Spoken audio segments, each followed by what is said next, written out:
नमस्कार, जय हिंद दोस्तों। मेयर ऑफ कैस्टरब्रिज चैप्टर 25 अपना हो चुका था और अब चैप्टर 26 से हम स्टार्ट करेंगे। तो चलिए शुरू करते हैं। It chanced that on a fine spring morning, Henchard and Firefly met in the chestnut walk which ran along the south wall of the town.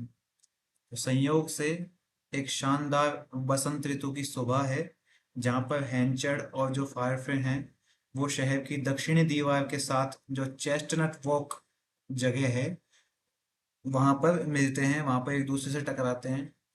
Each had just come out from his early breakfast. दोनों सुबह सुबह का नाश्ता करके बाहर आए थे। And there was not another soul near.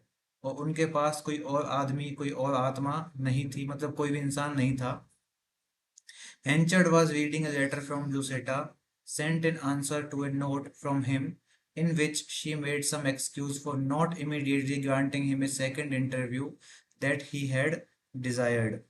Henchard जो है वो ल्यूसेटा का पत्र पढ़ रहा था, जो कि उसके द्वारा भेजे गए एक नोट के जवाब में भेजा गया था, जिसमें ल्यूसेटा ने हैंचर्ड से दूसरी बार ना मिलने के लिए कोई बहाना बनाया था, जो कि वो चाहता था। Donald had no wish to enter into conversation with his former friend on their present constrained terms. Donald को अपने पुराने मित्र के साथ उसकी वर्तमान की जो शर्तें हैं उन पर बातचीत करने की कोई इच्छा नहीं थी। Neither would he pass him in scolding silence. ना ही वह उसे चुपचाप घूरते हुए पार करना चाहता था। He nodded and Henchard did the same. उसने सर हिलाया और हैंचर ने भी ऐसा ही किया। They reached from each other several paces when a voice cried, "Firefly!" It was Henchard's, who stood regarding him. और वे एक दूसरे से कई कदम दूर पे चले गए थे, तब अचानक से एक आवाज ने उसे पुकारा, "फायरफ्रे!" ये आवाज हैंचर्ड की थी, जो उसके पास ही खड़ा था थोड़ी ही दूर पर। "Do you remember?" said Henchard, as if it were the presence of the thought and not of the man which made him speak. "Do you remember my story of that second woman who suffered for her thoughtless intimacy with me?" तो हैंचर्ड कहता है Donald से कि क्या तुम्हें याद है, मानो वो व्यक्ति नहीं बल्कि उन विचारों की उपस्थिति थी जिन्होंने हैंचर्ड को बोलने पर मजबूर किया था। और उसने क्या कहा कि क्या तुम्हें उस दूसरी महिला की कहानी याद है जो मेरे साथ बिना सोचे समझे किए गए कार्यों के कारण कष्ट झेल रही थी। इंटीमेसी का मतलब होता है वैसे तो अंतरंगता, एक दूसरे के अंदर थोड़ा सा भावनात्मक रूप से जुड़ाव, लेकिन यहाँ पे सेंस क्या है कि एक दूसरे के साथ विचारहीन तरीके से जो चीजें मेरे साथ की गई थी उनकी वजह से उसने कष्ट झेला था उस दूसरी महिला ने। आई डू सेड फारफ्रे, मुझे याद है, फारफ्रे ने कहा। Do you remember my telling the how it all begin and how it ended? क्या तुम्हें याद है कि मैंने तुम्हें बताया था कि ये सब कैसे स्टार्ट हुआ, कैसे खत्म हुआ? Yes, well I have offered to marry her now that I can. खैर, अब मैंने उसे शादी करने का प्रस्ताव रखा है, जबकि अब मैं इस प्रस्ताव को रखने के लिए सक्षम हूँ। But she won't marry me, लेकिन वो मुझसे शादी करने के लिए तैयार नहीं है। Now what would you think of her, I put it to you. तो मैं अब आपसे पूछता हूँ कि आप इस बारे में क्या सोचते हैं, उस लड़की के बारे में। Well you oh have nothing more now said Farfrae heartily. खैर, अब आपका उससे कुछ अधिक लेना देना नहीं है, फायरफ्ले ने कहा है। It is true said Henchard and went on. सच बात है, हैंचर्ड ने कहा और आगे बोला। That he had looked up from a letter to ask his questions, completely shut out from Firefly's mind all vision of Lucetta as the culprit. उसने अपने प्रश्न पूछने के लिए अपने लेटर से नजरें उठाई थी, जिससे फायरफ्ले के दिमाग से लूसेटा के अपराधी होने की सारी कल्पनाएं पूरी तरीके से बंद हो गई थी। Indeed, her present position was so different from that of the young woman of Henchard's story as of itself to be sufficient to blind him absolutely to her identity. और वास्तव में उसकी जो वर्तमान स्थिति है डोनाल्ड की, हैंचर्ड की कहानी की इस युवती से इतनी अलग थी कि वह उसकी पहचान से पूरी तरह अंधा था। मतलब उसको बिल्कुल भी एहसास नहीं था कि हैंचर्ड जिस महिला के बारे में बात करता है वो लूसेटा ही है। एज फॉर हैंचर्ड, और हैंचर्ड के लिए, he was reassured by Farfrae's words, वो फायरफ्ले के शब्दों से आश्वस्त था, एंड मैनर और उसके व्यवहार से, अगेंस्ट ए सस्पिशियन, एक संदेह के खिलाफ, which had crossed his mind, जो कि उसके मस्तिष्क में आया था, they were not those of conscious rival, वो सच में किसी प्रतिद्वंदी का संदेह नहीं था, किसी प्रतिद्वंदी का शक नहीं था उस चीज के प्रति। Yet that there was rivalry by someone he was firmly persuaded, फिर भी वो इस बात पर पूरी तरीके से आश्वस्त था कि किसी न किसी के साथ तो उसकी प्रतिद्वंदिता, राइवलरी, कंपटीशन था। He could feel it in the air around Lucetta, see it in the turn of her pen, और वो इसे लूसेटा के आसपास की हवा में और उसकी कलम की हरकतों में महसूस कर पाता था। हेंचर जो है, there was an antagonistic force in exercise, so that when he had tried to hang near her, he seemed something standing in a refluent current. एक विरोधी शक्ति का प्रयोग हो रहा था, इसलिए जब उसने उसके पास आने जाने की कोशिश की तो उसे ऐसा लगा कि वो एक बहती हुई धारा में, रिफ्लुएंट करंट में खड़ा हुआ है। That it was not innate caprice, he was more and more certain, और इस बात को लेकर वो ज्यादा से ज्यादा आश्वस्त था कि ये जो चीज थी, ये इन्नेट कैप्राइस नहीं थी, मतलब कोई जन्मजात सनक नहीं थी। Her windows gleamed as if they did not want him, उसकी खिड़कियां ऐसे चमकती थी जैसे वो उसे नहीं चाहती हों। उसकी खिड़कियां, किसकी खिड़कियां चमकती थी? लूसेटा की। किसे नहीं चाहती हों? हैंचर्ड को। Her curtains seemed to hang slyly, as if they screened an ousting presence. उसके जो पर्दे हैं वो ऐसे लटके हुए थे मानो वो किसी बाहरी उपस्थिति को छिपा रहे हैं। To discover whose presence that was, और उस उपस्थिति को खोजने के लिए, whether really Fireflies after all, जो कि वास्तव में किसकी थी? फायरफ्ले की थी, और अनोदर्स, या फिर किसी और व्यक्ति की। he exerted himself to the utmost to see her again, उसने, हैंचर ने लूसेटा को फिर से देखने के लिए खुद को पूरी तरीके से झोंक दिया। एंड एट लेंथ सक्सीडेड, और आखिरकार वो सफल हो ही गया। At the interview when she offered him tea, he made it a point to launch a cautious inquiry if she knew mister Farfrae, तो जब वो मिले थे, उनका जो साक्षात्कार हुआ था, आपसी बातचीत हुई थी, तो उस बातचीत के दौरान जब लूसेटा ने उन्हें चाय की पेशकश की, किसको? हैंचर्ड को, तो हैंचर्ड ने सावधानी पूर्वक यह पूछना शुरू कर दिया कि क्या वो मिस्टर फायरफ्ले को जानती है, Lucetta? Oh yes, she knew him, oh हाँ, वो उसे जानती थी, शी डिक्लेयर्ड, उसने कहा। She could not help knowing almost everybody in Casterbridge living in such a gazebo over the centre and arena of the town, वो Casterbridge में लगभग हर किसी को जानने से बच सकती थी जो कि शहर के केंद्र और क्षेत्र के ऊपर एक गजेबो में रहता था। गजेबो कैसा, क्या होता है? गजेबो एक कच्चा पक्का मकान जैसा होता है, और कौन रहता है उसमें? डोनाल्ड फायरफ्ले रहता है। प्लीजेंट यंग फेलो सैड हैंचर्ड, तो हैंचर्ड ने कहा कि बहुत अच्छा साथी है वो, युवा साथी है वो। कौन? Donald Farfrae. Yes said Lucetta, Lucetta ने कहा हाँ। We both know him, said kind Elizabeth Jane to relieve her companion's divined embarrassment, हम दोनों उसे जानते हैं, उस दयालु एलिजाबेथ जेन ने अपने साथी की शर्मिंदगी को दूर करने के लिए कहा। There was a knock at the door, दरवाजे पर दस्तक हुई। Literally 3 full knocks and a little one at the end, पहले तो 3 पूरी खटखटाहट हुई पूरे दम से, और उसके बाद में एक हल्की से हाथ से। That kind of knock means half and half, somebody between gentle and simple, said the corn merchant to himself. तो इस तरह की दस्तक का मतलब है कि सज्जन और सरलता के बीच का कोई व्यक्ति आया हुआ है। उस अनाज व्यापारी ने, उस मक्का व्यापारी ने अपने आप से कहा, I should not wonder therefore if it is he, तो मुझे आश्चर्य नहीं होना चाहिए कि क्या ये वही है। In a few seconds surely enough Donald walk in, और कुछ ही सेकंड में डोनाल्ड निश्चित रूप से अंदर आ गया। Lucetta was full of little fidgets and flutters, which increased Henchard's suspicion without affording any special proof of their correctness. Lucetta छोटी छोटी सी बेचैनियों और फड़फड़ाहट से भरी हुई थी, जिस चीज ने, जिस हरकत ने हैंचर्ड के संदेह को और बढ़ा दिया, लेकिन उनकी सत्यता का, उनके रिश्ते की सत्यता का उसके पास, हैंचर्ड के पास कोई विशेष प्रमाण नहीं था।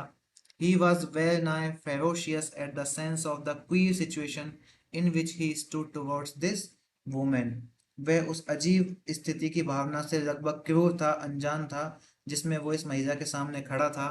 One who had reproached him for deserting her when calumniated, who had urged claims upon his consideration on that account, who had lived waiting for him. वह जिसने उसे बदनाम होने पर उसे छोड़ने के लिए फटकार लगाई थी, जिसके जिसने उस कारण से उसके विचारों पर दावा करने की विनती की थी, जो उसके लिए इंतजार कर रही थी. Who at first decent opportunity had come to ask him to rectify. जो वो व्यक्ति जो पहले अच्छे अवसर पर आ गई थी, किस चीज के लिए? To ask him to rectify, उसे इस बात को कहने के लिए, पूछने के लिए, बाय मेकिंग हर हिज, कि वो उसे अपना बनाएगी, the false position into which she had placed herself for his sake, उस गलत स्थिति को सुधारने के लिए जिसमें उसने खुद को उसके लिए डाल दिया था.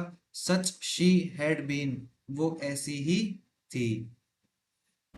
अब देखिए जो पूरा सेंटेंस है ना, ये वन हु हैड से लेके सच शी हैड बीन तक, इस पूरे सेंटेंस का मतलब ये है कि हैंचर्ड अपने मन में इस बात को सोच रहा है कि वो उस महिला के सामने खड़ा है, ने उसे बदनाम होने पर, मतलब हैंचर्ड के बदनाम होने पर हैंचर्ड को छोड़ने के लिए फटकार लगाई थी. कि भाई हैंचर्ड जो था, जिसने मना कर दिया था ना लूसेटा से कि भाई वो शादी नहीं कर सकता क्योंकि सूजन वापस आ गई है, तो इस चीज के लिए लूसेटा ने अपने मन में एक विचार बना लिया था कि भाई हैंचर्ड अब उससे शादी नहीं करना चाहता. तो उसने अपने मन में हैंचर्ड के लिए अच्छी अवधारणा नहीं बनाई थी, और साथ ही साथ ये उन कारणों के, उन विचारों के ऊपर चिंतन कर रही है कि वो इंतजार करती थी. अब ये सारी बातें जो है ना, हैंचर सोच रहा है अपने मन में, ये रोसेटा चिंतन करती होगी कि ये मेरे लिए इंतजार करती थी, और ये बहुत अच्छे मौके पे आई थी मुझसे पूछने के लिए कि भाई मैं इसको अपना बना लूं और उस गलत स्थिति को सुधारूं जिसमें इस लड़की ने, रोसेटा ने, अपने आप को मेरे लिए डाल दिया था. ये ऐसी ही थी, मतलब वो पूरे पूरे इस सेंटेंस में बस लूसेटा के विचारों को हेंचर अपने मन में सोच रहा है कि लूसेटा ने उसके लिए क्या क्या सोचा होगा, कि भाई उसने मेरे लिए ये किया है, भाई वो सब कुछ छोड़कर मेरे लिए यहाँ आई थी, फिर भी मैंने उसे नहीं अपनाया. इस तरह की बातें वो सोच रहा है Michael हेंचर्ड. And now he sat at her tea table, eager to gain her attention, and in his amatory rage, feeling the other man present to be a villain, just as any young fool of a lover might feel. और अब वह उसका ध्यान आकर्षित करने के लिए उत्सुक होकर उसकी चाय की टेबल पे जाके बैठ गया, और अपने प्रेमपूर्ण, प्रेम से भरे हुए क्रोध में वो दूसरे व्यक्ति को, डोनाल्ड को खलनायक महसूस कर रहा था, जैसा कि कोई भी युवा मूर्ख प्रेमी महसूस करता है. They sat stiffly side by side at the darkening table, like some Tuscan painting of the two disciples supping at Emmaus. वो दोनों अंधेरे में जो मेज रखी थी, उस अंधेरी सी मेज पर एक दूसरे के बगल में अकड़ के बैठे हुए थे, जैसे कि इम्मौस में खाना खाते हुए दो शिष्यों की कोई टस्कन पेंटिंग हो. एक और रेफरेंस आ गया है आपके सामने, और ये रेफरेंस काय का है? ये रेफरेंस है इमोस का. अब इमोस क्या है? इमोस जो है ना, ये आपने देखिए बाइबल तो सुना होगा ना, ईसा मसीह का ग्रंथ, ये जो क्रिश्चियन कम्युनिटी है उनका ग्रंथ है. तो इमोस जो है ना, ये एक गांव का नाम है जहाँ पर यीशु, जो जीसस क्राइस्ट थे ना, वो अपने पुनरुत्थान के बाद, मतलब ज्ञान प्राप्ति के बाद में अपने दो शिष्यों के सामने प्रकट हुए थे. तो इमोस उस गांव का नाम है जहाँ पर यीशु ज्ञान प्राप्ति के बाद में अपने दो शिष्यों के सामने चमत्कारिक रूप से प्रकट हुए थे. तो यहाँ पे इसी चीज का पूरा रेफरेंस दिया गया है कि ये जो व्यक्ति है ना, ये दोनों व्यक्ति जो सामने बैठे हुए हैं, डोनाल्ड पार्पे और हैंचर्ड, ये ऐसे लग रहे हैं जैसे कि इमोस के अंदर, उस इमोस जैसे पवित्र गांव के अंदर वो दो शिष्य है जो कि ईसा मसीह के सामने बैठे हुए थे, उस प्रकार के ये दिखाई.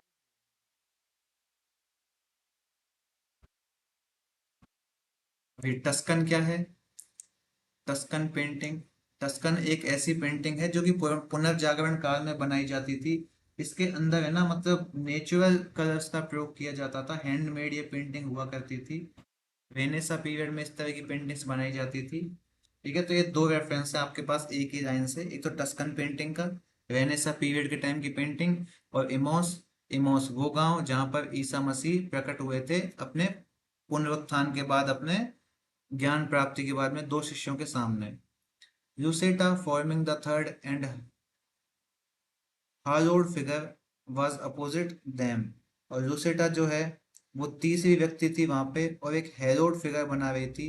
हेरोड क्या होता है कि आपने कभी दिया जलता हुआ देखा होगा, तो दीपक की लौ के आसपास है ना थोड़ा थोड़ा सा एक उजाला सा दिखाई देता है। जिस शेप के अंदर दीपक की लौ होती है ना, दीपक की रोशनी होती है, उस रोशनी के अगल बगल में हल्का सा उजाला एक शेप में दिखाई देता है। उस चीज को बोलते हैं हेरोड। अगर अपन एक शब्द में कहेंगे तो इसको बोलेंगे प्रभा मंडल। एक ऐसा क्षेत्र जहां पर मूल रूप से प्रकाश नहीं है, लेकिन प्रकाश की वजह से एक आभा का विकास हो रहा है। तो वो वाली चीज है लूसेटा। यहाँ पर ऐसा नहीं लग रहा था कि वो फिजिकली बैठी हुई है, ऐसा महसूस हो रहा था कि वो किसी ना किसी चीज की वजह से यहाँ पर बैठी हुई है, जो कि उनके अपोजिट में बैठी हुई थी। Elizabeth Jane, being out of the game and out of the group, could observe all from afar, like the evangelist who had to write it down. और एलिजाबेथ जेन उस गेम से बाहर और समूह से बाहर सब कुछ वो दूर से देख रही थी, जैसे कि एक किस जैसे कि एक इवेंगलिस्ट व्यक्ति को सब कुछ देखना है और साथ ही साथ उसको लिखना भी है। इवेंगलिस्ट क्या होता है? इवेंगलिस्ट ऐसा व्यक्ति जो कि ईसाई धर्म का प्रचार प्रसार करते हैं, है ना। जैसे हिंदू धर्म का प्रचार प्रसार करने वालों को अपन संत बोलते हैं, महात्मा बोलते हैं, इसी तरह से ईसाई धर्म का प्रसार प्रचार करने वाले लोगों को क्या बोलते हैं? इवेंगलिस्ट बोलते हैं, एंजलवादी बोलते हैं। That there were long spaces of taciturnity when all exterior circumstances were subdued to the touch of spoons and china, the click of a heel on the pavement under the window, the passing of a wheelbarrow or cart, the whistling of the carter, the gush of water into householders' buckets at the town pump opposite, the exchange of greetings among their neighbors, and the rattle of the yokes by which they carried off their evening supply. वहां सब कुछ ऐसा लग रहा था कि जैसे एक मौन के अंतराल पे है। और जब सभी बाहरी परिस्थितियां, बाहर का माहौल चम्मच और चीनी मिट्टी के बर्तनों के स्पर्श के साथ उस खिड़की के नीचे एक फुटपाथ पर गाड़ी खड़ी हुई थी, वहां पर उस गाड़ी के गुजरने से और साथ ही साथ उस गाड़ी वाहन के सीटी बजाने से जो आवाज उत्पन्न हो रही थी, उसके अलावा, अब है ना ये पूरा जो सेंटेंस है ना, ये उनकी खिड़की के बाहर के परिदृश्य का वर्णन है। कि वहां पर थोड़ा सा रूम के अंदर तो शांति थी, लेकिन बाहर चम्मचों की, चीनी मिट्टी के बर्तनों की, फुटपाथ पर नीचे एड़ी की क्लिक, ठेले या गाड़ी के गुजरने की, गाड़ी वालों की सीटी बजाने की, सामने के शहर के पंप पर घर के लोगों की बाल्टियों में पानी के फव्वारे चलाने की, उनके पड़ोसियों के बीच में अभिवादन करने की, ग्रीटिंग्स को एक्सचेंज करने की, और साथ ही साथ शाम की आपूर्ति, शाम के जो राशन है उसको ले जाने वाले लोगों की खड़खड़ाहट दिखाई दे रही थी, उसके उस तरह की आवाज महसूस हो रही थी। तो ये जो रूम का माहौल है ना, जहाँ पे अभी अपन ने चारों लोगों का डिस्कशन किया है, ये चारों लोग इस माहौल में बैठे हैं जो कि नीचे इस पूरे लंबे सेंटेंस में इलेबोरेट किया गया है। मदर, नहीं, more bread and butter, said Lucetta to Henchard and Farfrae equally, holding out between them a plate full of long slices. क्या आप और ब्रेड और बटर देंगे? लूसेटा ने हैंचर्ड और फायरफ्रे से समान रूप से कहा और उनके बीच लंबे टुकड़ों से भरी हुई प्लेट बढ़ा दी। हैंचर्ड took a slice by one end and Donald by the other. एक किनारे से तो हैंचर्ड ने एक टुकड़ा उठा लिया ब्रेड का, और दूसरे किनारे से किसने उठा लिया? डोनाल्ड ने। Each feeling certain he was the man meant, neither let go, and the slice came in two. और अब दोनों को विश्वास था कि ये सामने वाला वही व्यक्ति है जिसे बुलाया गया है, किसी ने भी उसे जाने नहीं दिया। और अब जो टुकड़े हैं, जो स्लाइस है, उसके दो हिस्से हो गए हैं। Oh, I am so sorry, cried Lucetta with a nervous titter. Oh, मुझे बहुत खेद है, लूसेटा ने एक नर्वस टिटर मतलब घबराई हुई सी हंसी के साथ कहा। Farfrae tried to laugh, Farfrae ने भी हंसने की कोशिश की, but he was too much in love to see the incident in any but a tragic light. लेकिन फिर भी वो इस घटना को किसी भी तरीके से दुखद दृष्टि के रूप में नहीं देख पाया।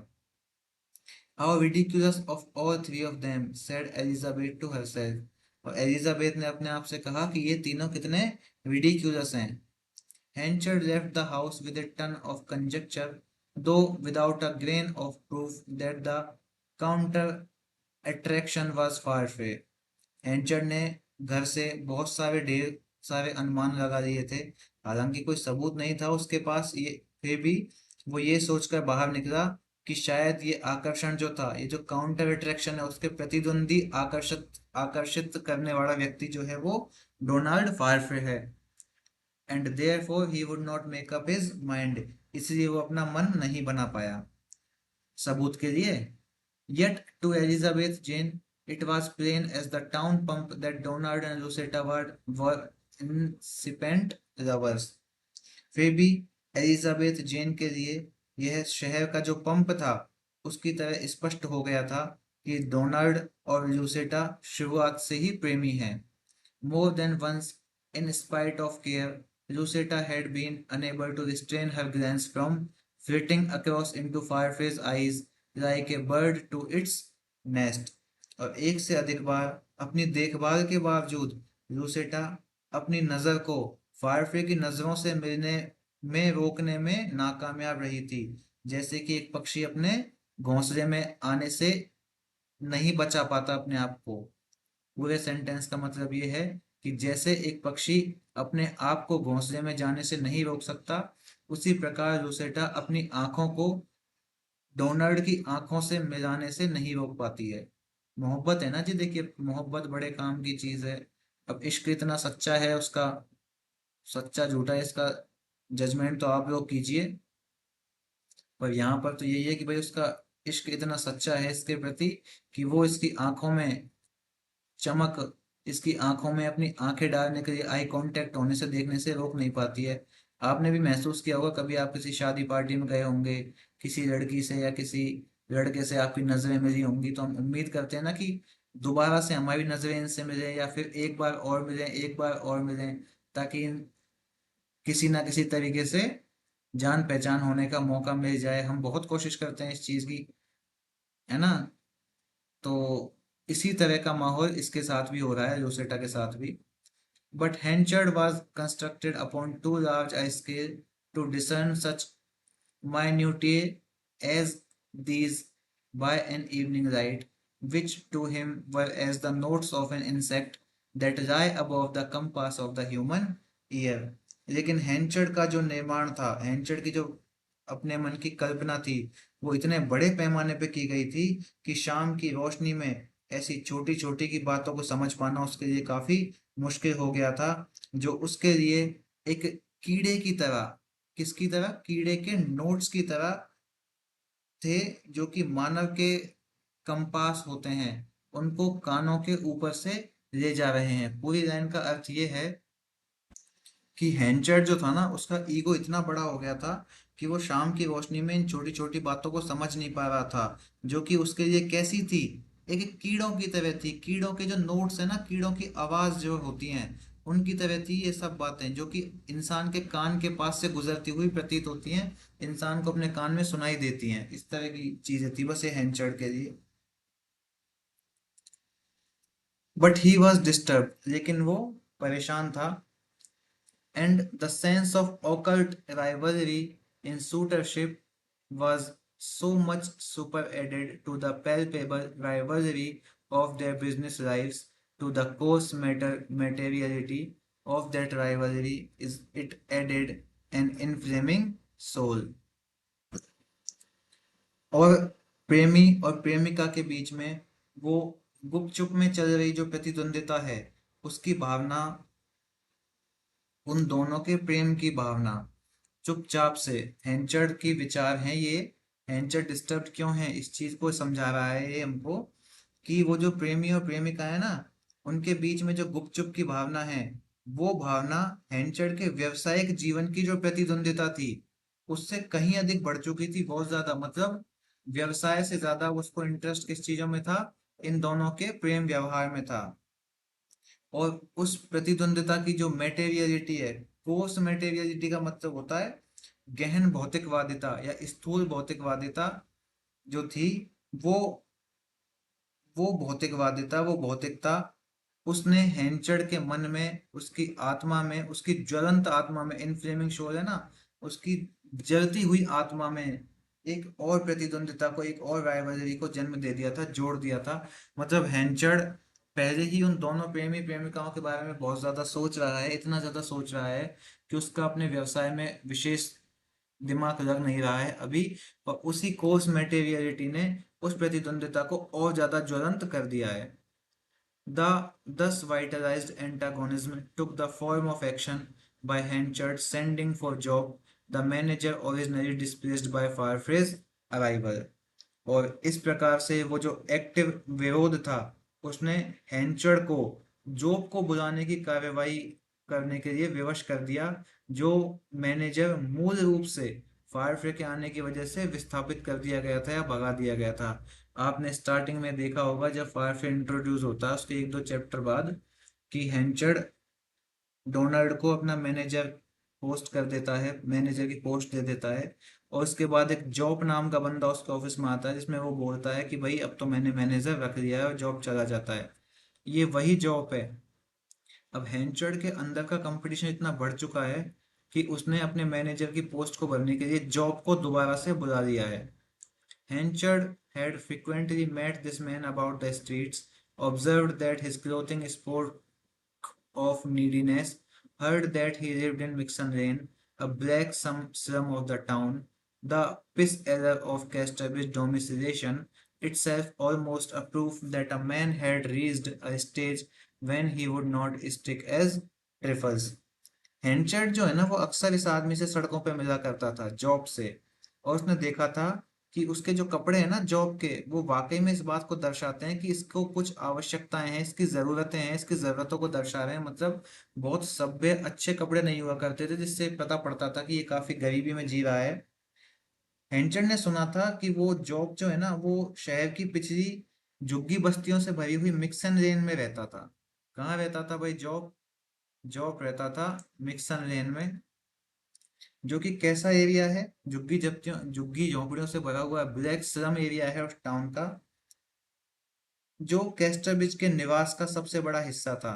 और ये बात जो थी, ये अपने आप में इतना इस बात का सबूत थी कि एक आदमी लगभग उस अवस्था में पहुंच गया है जहां पर उसकी हिम्मत नहीं रही कि वो छोटी छोटी बातों पर अड़ सके, स्टिक कर सके। ट्रिफल्स मतलब छोटी छोटी बातें। मतलब ये जो जॉब है, ये इतना विवश हो गया है अपने जीवन में इस तरह की जिंदगी जीने के लिए कि ये मिक्सन लेन में रहता है, जो कि एक स्लम एरिया है, और इसके कपड़े भी गंदे हैं। और अब ये जिद बहस करने की स्थिति में नहीं है। मैं इसको जो पोस्ट दूंगा ये रख लेगा, जितना पैसा दूंगा मैं इसको रख लेगा, तो सब काम इसको सूटेबल मेरे अनुसार हो जाएंगे, ऐसे हेंचर्ड के विचार हैं। उसने उसकी स्थिति को देखकर इस बात का अंदाजा लगाया था जब वो उससे सड़कों पर टकराता था। Job came after dark by the gates of the storeyard and felt his way through the hay and strode to the office where Henchard sat in solitude awaiting him। अंधेरा होने के बाद जॉब जो है वो स्टोर यार्ड के gate के पास आ गया, और घास फूस के बीच से रास्ता ढूंढते हुए वो ऑफिस में पहुंचा, जहां हेंचार्ड अकेले में बैठा हुआ उसका वेट कर रहा था। I am again out of a foreman, said the corn factor, are you in a place? तो मैं फिर से एक फोरमैन हूँ, उस कॉर्न फैक्टर ने कहा। क्या आप खाली हैं? मतलब क्या आप जगह में हैं? Not so much as a beggar sir, भिखारी जितना भी नहीं हूँ सर। मतलब are you in a place का मतलब कि क्या आप दुर्गति से जी रहे हैं क्या? तो वो कहता है कि हाँ, मतलब जी तो रहा हूँ पर इतना भी नहीं है कि भिखारी बन जाऊं। How much do you ask? तो आप कितना चाहते हैं, कितना मांगना चाहते हैं? Job named his price which was very moderate. तो जॉब ने अपनी जो कीमत बताई वो काफी मॉडरेट थी, बहुत ही संतुलित कीमत थी वो। When can you come? तो ठीक है, उसकी कीमत सुनने के बाद, उसकी फीस सुनने के बाद सीधा एंचर ने पूछा कि कब आ सकते हो, कब ज्वाइन करोगे भाई? At this hour and moment, sir, said Job, who is standing hands pocketed at the street corner till the sun had faded the shoulders of his coat to scarecrow green, had regularly watched Henchard in the marketplace, measured him and learnt him by virtue of the power which the still man has in his stillness of knowing the busy one better than he knows himself. तो उसने तुरंत कहा है इस बात को कि इसी समय इसी क्षण में सर, जॉब ने कहा है कि इसी वक्त ज्वाइन कर लूंगा मैं, जो कि सड़क के कोने पर हाथों को जेब में डालकर खड़ा हुआ रहता था जब तक कि सूरज उसके कंधों को कैसे नहीं कर देता था, एक बिजू के स्केयर को बिजूका के जैसा हरा नहीं कर देता था। स्केयर को आपने खूब देखे होंगे, हम राजस्थानी हैं तो अधिकतर लोग गांव के बैकग्राउंड से जुड़े हुए होते हैं, तो ट्रेन वगैरह का सफर करते हैं तो खेतों में दिखाई देते हैं हमको, एक डंडे से के ऊपर कपड़ा टांग देते हैं और ऊपर ही ऊपर एक मटका लगा देते हैं, उसी को बोलते हैं बिजूका, जो कि पक्षियों को भगाने के लिए लगाया जाता है। तो वो जो जॉब है ना, वो गली में अपने हाथ में हाथ डालकर या फिर हाथ को पॉकेट में डालकर ऐसे खड़ा रहता था, तब तक खड़ा रहता था जब तक कि सूरज की रोशनी उसको एक बिजूका की तरह हरा ना कर दे। उसने नियमित रूप से हेंचर को बाजार में देखा था, उसे मापा था और उससे सीखा था, उस शक्ति के आधार पर जो शांत व्यक्ति के पास अपनी शांति में व्यस्त व्यक्ति को खुद से बेहतर जानने की शक्ति होती है। कितना शक्ति शक्ति कर दिया देखिए इसने। पूरे बात का, यहाँ का बिजुका के बाद का सेंस ये है कि वो कंटिन्यूअसली हैंचर्ड को ऑब्जर्व करता था, उसको देखता था, उसको सीखता था, और वो ये देखता था कि इसके अंदर इतनी पावर कहाँ से आती है और कैसे वो इस पावर को अपने अंदर ला सकता है, इतना योग्य बना सकता है। Job too had a convenient experience. He was the only one in Casterbridge, besides Henchard and the close-lipped Elizabeth, who knew that Rosetta came truly from Jersey and but proximately from Bath. अब ये राज की बात है देखो। Job को भी है ना यहाँ पे आके हेंचर के पास आके एक सुविधाजनक अनुभव हुआ है, और उसके बाद जॉब जो है ना, वो हैंचर्ड और वो बहुत कम बोलने वाली एलिजाबेथ जेन के अलावा कैस्टरविच में एकमात्र व्यक्ति ऐसा है जो इस बात को जानता है कि लूसेटा जर्सी से आई थी। जर्सी में भी कहाँ से, बाथ के बहुत नजदीक से, जर्सी में बाथ नाम की जगह है, उस बाथ नाम की जगह से ये आई थी। I know Jersey too sir, he said. मैं जर्सी के बारे में जानता हूँ सर, उसने कहा। Was living there when you used to do business that way. मैं वहीं रहता था जब आप वहां पर व्यापार किया करते थे। Oh yes, have often seen you there. हाँ, मैंने कई बार आपको वहां पे देखा भी है। इंडीड, वेरी गुड, बहुत बढ़िया। Then the thing is settle, तो अपनी बात तय हो गई। The testimonials you showed me when you first tried for it are sufficient. तो वो टेस्टिमोनियल्स, वो कोशिशें, वो प्रयास जॉब के संदर्भ में जो आपने पहली बार किया था, और क्या दिखाए थे मुझे, अपने टेस्टिमोनियल्स, अपने प्रशंसा पत्र दिखाए थे, अपनी डिग्री विग्री दिखाई थी ना जो तुमने मुझे, वो सब पर्याप्त है मेरे लिए। मतलब मुझे अब और कुछ नहीं देखना है। तुमने मुझे स्टार्टिंग में अपने टेस्टिमोनियल्स दिखा दिए थे। टेस्टिमोनियल्स क्या होते हैं? प्रशंसा पत्र होते हैं, आजकल स्कूल में बच्चों को दिए जाते हैं ना, कि हर चौथे दिन क्लास टेस्ट हो जाता है, उसके बाद एक गत्ता सा पकड़ा देते हैं उनको कि मास्टर ये या मैडम ये इन्होंने ये प्राप्त किया है, क्लास में फर्स्ट रैंक सेकंड रैंक। तो उन्हीं को बोलते हैं टेस्टिमोनियल्स, प्रशंसा पत्र। तो जो तुमने मुझे प्रशंसा पत्र पहली बार दिखाए थे ना, मुझे अब कुछ और दिखाने की आवश्यकता नहीं है तुमको, वो मेरे लिए सफिशियंट है। That character deteriorated in time of need possibly did not occur to Henchard. Job said thank you and stood more firmly in the consciousness that at last he officially belonged to that spot. हेंचर्ड को शायद ये बात समझ में नहीं आई होगी कि जरूरत के समय में इंसान का जो चरित्र है ना, वो डिटेरियोरेट हो जाता है, खराब हो जाता है। जॉब ने कहा धन्यवाद, और अधिक दृढ़ता से खड़ा हो गया, इस चेतना में कि आखिरकार वो ऑफिशियली उस स्थान का हिस्सा बन गया है, हैंचर्ड के ऑफिस का। Now said Henchard, digging his strong eyes into Job's face, one thing is necessary to me as the biggest con and hay dealer in these parts. अब हैंचर्ड ने जॉब के चेहरे पर अपनी स्ट्रॉन्ग निगाहें गड़ाते हुए कहा कि इस इलाके में सबसे बड़े डीलर के रूप में मेरे लिए एक चीज बहुत जरूरी है। The Scotchman who is taking the town trade so bold into his hands must be cut out। तो वो स्कॉटिश व्यक्ति जो शहर के व्यापार को बड़ी हिम्मत से अपने हाथों में ले रहा है, उसे खत्म कर दिया जाना चाहिए। Do you hear? क्या तुमने सुना? House the josh? We two can't live side by side, that's clear and certain. हम दोनों एक साथ नहीं रह सकते। हम दोनों कौन? माइकल हैंचर और डोनाल्ड फारफ्रे। हम दोनों एक साथ नहीं रह सकते, ये बात स्पष्ट और निश्चित है। I have seen it all. मैंने सब कुछ देखा है, जॉब ने कहा। By fair competition I mean of course, Henchard continued. तो निष्पक्ष प्रतिस्पर्धा से मेरा मतलब है बेशक, हैंचर ने आगे कहा। सेंस का मतलब क्या है कि फेयर कंपटीशन होना चाहिए, बिल्कुल ईमानदारी से काम करेंगे हम। ये नहीं कि बेईमानी करके उसके गोदाम में घुस गए, आग लगा दी, चूहे छोड़ दिए, उसके बोरे काट आए। ये सब काम नहीं करेंगे, फेयर कंपटीशन करेंगे। समझ रहे हो ना? तो मेरा मतलब यही है। but as hard, keen and unflinching as fair, rather more so।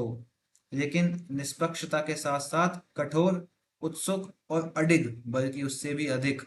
By such a desperate bid against him for the farmer's custom as will grind him into the ground, starve him out। I have capital, mind you, and I can do it। किसानों के रीति रिवाजों के लिए उसके खिलाफ एक ऐसी निराशपूर्ण कोशिश हम नहीं करेंगे जो उसे जमीन में मिला देगी, उसे भूखा मार डालेगी। लेकिन मेरे पास पूंजी है, पैसा है, ध्यान रहे कि मैं ये चीज कर सकता हूँ। I am all that way of thinking, said the new foreman. तो नए फोरमैन ने कहा है कि मैं भी यही सोचता हूँ sir. Jobs dislike of Farfrae as the man who had once usurped his place, while it made him a willing tool, made him at the same time commercially as unsafe a colleague as Henchard could have chosen। Job को फायरफ्रे से काफी नफरत थी। क्यों? क्योंकि वो व्यक्ति था जिसने कभी उसकी जगह पे कब्जा किया था, जबकि इसने उसे एक इच्छुक उपकरण सा बना दिया था। साथ ही साथ उसे व्यवसायिक रूप से सबसे असुरक्षित कर्मचारी बना दिया था जिसे कि हेंचर्ड चुन सकता था। मतलब पूरे बात का एक लाइन में मतलब ये है कि वो उसकी पोस्ट खा गया था डोनाल्ड, इसलिए वो उससे हेट करता है। I sometimes think, he added, that he must have some glass that he sees next year in। He has such a knack of making everything bring him fortune। उसने कहा कि कभी कभी मैं सोचता हूँ कि उसके पास कोई ना कोई शीशा जरूर है जिसमें वो अगले साल को देख सकता है। उसके पास तो हर चीज को सौभाग्य में लाने का हुनर है। He is deep beyond all honest men's discerning, but we must make him shallower। वो सभी ईमानदार लोगों की समझ से परे है, लेकिन हमें उसे उथला बनाना होगा। We will undersell him and overbuy him and so snuff him out। हम उसे कम कीमत पर उससे चीजें खरीदेंगे और अधिक कीमत पे बेचेंगे, और इस तरह हम उसे बुझा देंगे। क्या कहता है अब इस चीज को? एक है ना, उल्टी बात है वैसे तो ये, जबकि इसका जो सही एक एग्जैक्ट मीनिंग ये है कि अंडर सेल हिम, मतलब हम उससे कम कीमत पे मार्केट में माल बेचेंगे। और ओवर बाय हिम, जितनी वो बोली लगाएगा उससे ज्यादा की हम बोली लगाएंगे, उससे ज्यादा हम पैसा देंगे खरीदने में। मतलब हम उससे अच्छे दाम पे खरीदेंगे और उससे बेहतर दाम पे ही बेचेंगे, जिससे कि बेचने वाला भी हमें बेचेगा और खरीदने वाला भी हमसे ही खरीदेगा। And so snuff him out, और इस तरह से हम उसको व्यापार से विदा कर देंगे, गायब कर देंगे, बुझा देंगे। They then entered into specific details of the process by which this would be accomplished and parted at a late hour। इसके बाद उन्होंने इस प्रक्रिया के बारे में विस्तृत बात की है जिसके माध्यम से ये काम किया जाएगा, और फिर लेट नाइट में वो अलग अलग हो गए, अपने अपने घर चले गए। Jane heard by accident that Job had been engaged by her stepfather। तो संयोगवश एलिजाबेथ जेन को पता चला कि उसके सौतेले पिता ने जॉब से एंगेजमेंट हो गया है, उसका मतलब मेल जोल हो गया है। She was so fully convinced that he was not the right man for the place that at the risk of making Henchard angry she expressed her apprehension to him when they met. और वो इस बात को लेकर पूरी तरीके से आश्वस्त थी कि जॉब इस पद के लिए सही व्यक्ति नहीं है। इसलिए उसने हेंचर्ड को नाराज करने के जोखिम पर जब वो आपस में मिले तो उससे अपनी आशंका जताई। मतलब उसको पता था, इस बात की आशंका थी कि जब मैं अपने बाप को ये बात बताऊंगी तो वो गुस्सा होगा। फिर भी जब वो मिले उसने ये जोखिम उठाया कि वो एंचर्ड को इन सब चीज़ों के बारे में बता दे। But it was done to no purpose, लेकिन ये बात बेकार हो गई। Henchard shut up her argument with a sharp rebuff, और हैंचर्ड ने एक तीखी फटकार के साथ उसके आर्ग्यूमेंट को बंद कर दिया। The season's weather seemed to favour their scheme, तो मौसम का जो मिजाज था वो उनकी योजना के अकॉर्डिंग दिखाई दे रहा था। The time was in the years immediately before foreign competition had revolutionised the trade in grain. यह समय उन वर्षों का था जब विदेशों जो विदेशी लोग थे, विदेशी व्यापारी थे, उन्होंने अनाज के व्यापार में क्रांति ला दी थी। when still as from the earliest ages the wheat quotations from month to month depended entirely upon the home harvest, लेकिन फिर भी अभी भी शुरुआती युगों की तरह महीने दर महीने जो गेहूं के भाव हैं वो पूरी तरीके से किस पे निर्भर थे? घरेलू फसल पे। अ बैड हार्वेस्ट, एक खराब फसल, ऑफ द प्रोस्पेक्ट ऑफ बन, या फिर एक खराब फसल की संभावना, would double the price of corn in a few weeks, कुछ ही हफ्तों में वो कॉर्न की प्राइस को दोगुना कर देती। And the promise of a good yield would lower it as rapidly, और अच्छी उपज का वादा इसे तेजी से कम कर देता कीमत को। Price were like the roads of the period, steep in gradient, reflecting in their phases the local conditions without engineering levelings and or averages। कीमतें उस समय की सड़कों की तरह थी जो ढलान में खड़ी थी, और उनके चरणों में वहाँ की जो वास्तविक परिस्थितियां हैं उनको दर्शाती थी, वो भी बिना इंजीनियरिंग के, समतलीकरण के, या फिर किसी भी एवरेज के, किसी भी औसत के। The farmer's income was ruled by the wheat crop within his own horizon and the wheat crop by the weather। किसान की आय उसकी जमीन के भीतर की गेहूं की फसल से तय होती थी, और गेहूं की फसल किससे तय होती थी? मौसम से।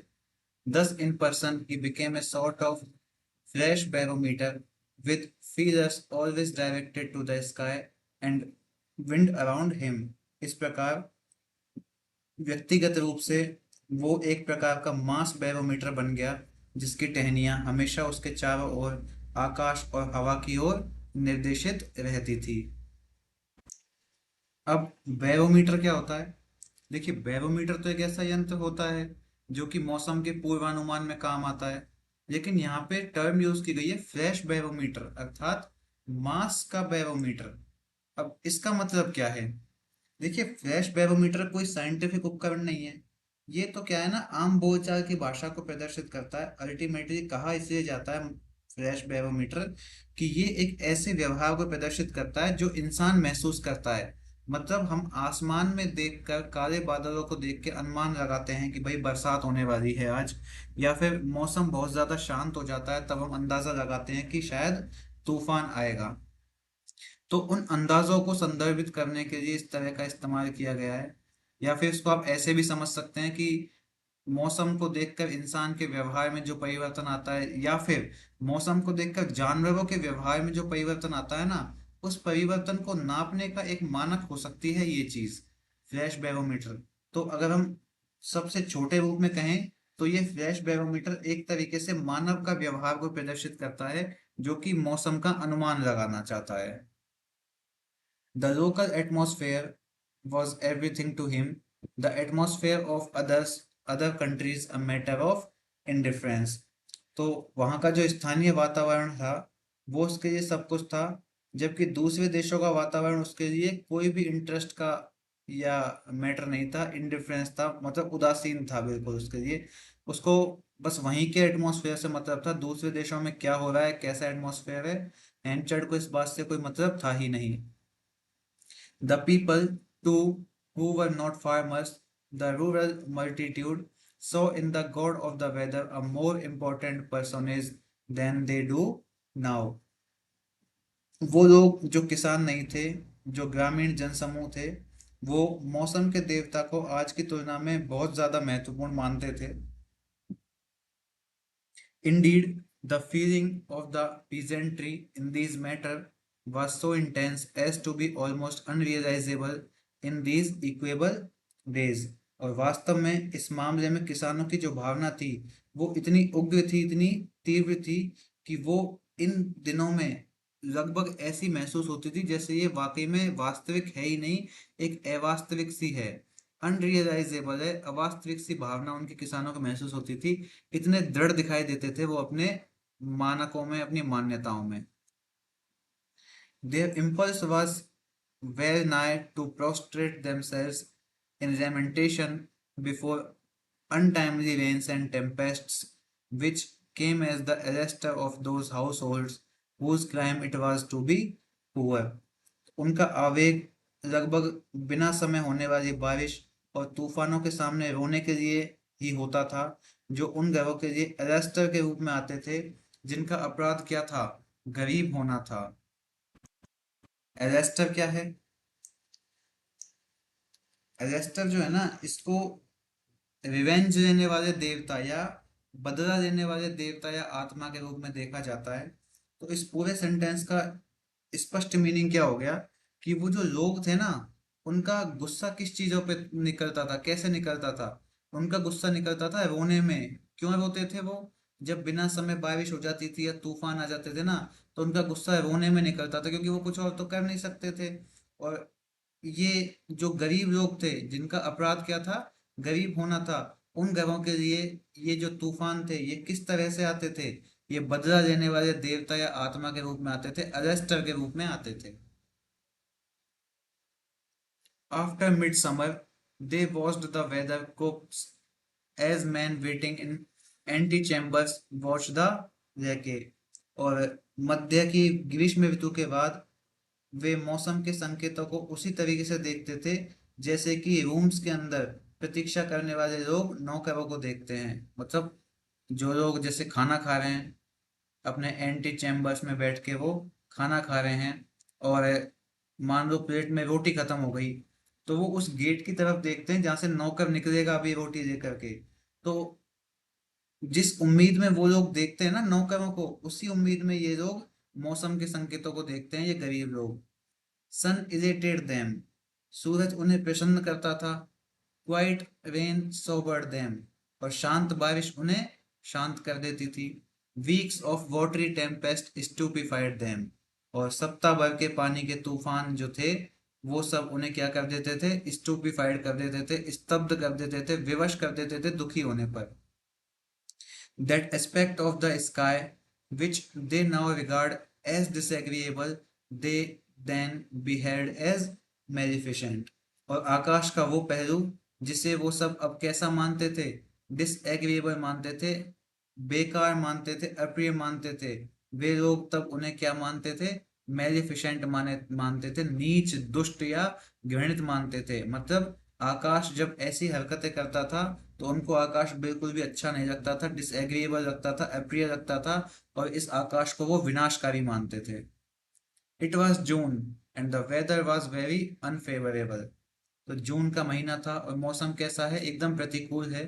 कास्टरविच being as it were the bell board on which all the adjacent hamlets and villages sounded their notes was decidedly full।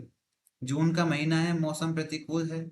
कास्टरविच जो कि एक तरह से घंटी बजाने का बोर्ड था, जिस पर आसपास के सभी छोटे गांव और बस्तियां अपने सुर बजाती थी, साउंडेड देयर नोट्स। ये निश्चित रूप से कैसा था, नीरस था। सेंस क्या है कि आसपास के गांव के लिए जो कास्टर ब्रिज है ये मुख्य जगह है, ये एक बड़ी जगह है, ये बेल बोर्ड है, घंटी बजाने की स्थान है। स्कूल के अंदर बेल बोर्ड होता है, जैसे ही घंटी बजती है पूरा स्कूल एक साथ खड़ा होकर निकलता है, एक साथ भागता है। मतलब वो एक निर्देश देने की चीज हो गई, एक संकेत देने की चीज हो गई, वो सब कुछ पूरे स्कूल को मैनेज करने की चीज हो गई वो घंटी।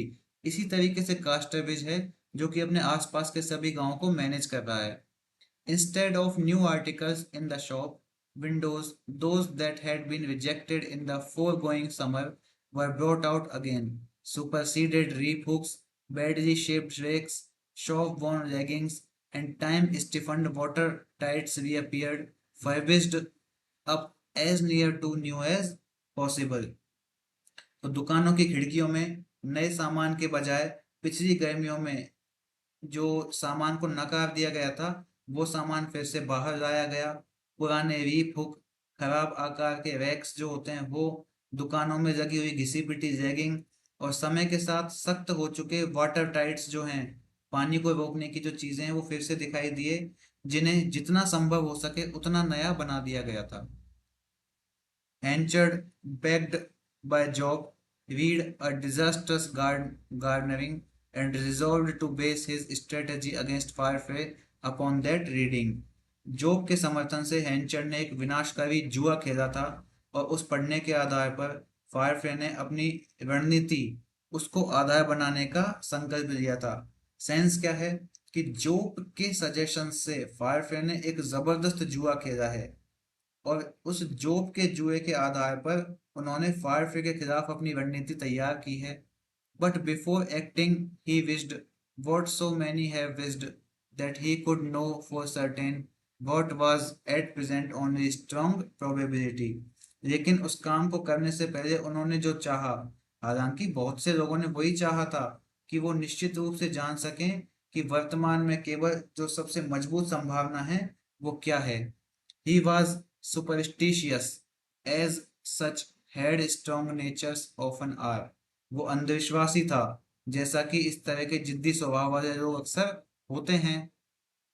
And he nourished in his mind an idea bearing on the matter, an idea he shrank from disclosing even to Job।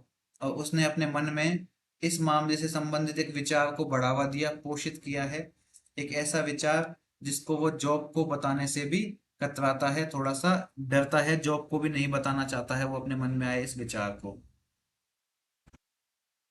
तो दोस्तों, अपन ये चैप्टर 26 का बचा हुआ हिस्सा नेक्स्ट वीडियो में कवर करेंगे।